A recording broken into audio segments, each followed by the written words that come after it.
If you want to change home screen wallpaper on Google Pixel 11 Pro, first of all, you want to go to Settings. Next, in Settings, search for Wallpaper and Style. In here, you can go to More Wallpapers, and it doesn't matter if you have lock screen here or if you have the home screen. It doesn't really matter because you can always tap on More Wallpapers and you can always change the wallpaper for the home screen.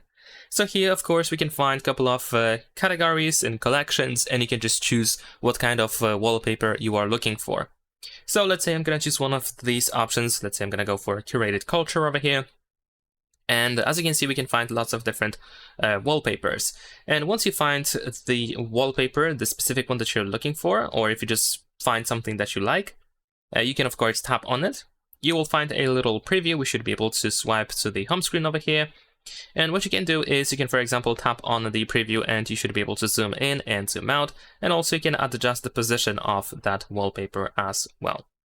And tap on this check in the upper right corner to go back to the preview, and then we can go next. Now, since we want to set the wallpaper for the home screen, I assume you don't want to change the lock screen wallpaper, so I'm just gonna uncheck it over here and then tap on apply. And then we should have our new wallpaper. Leave a like and subscribe.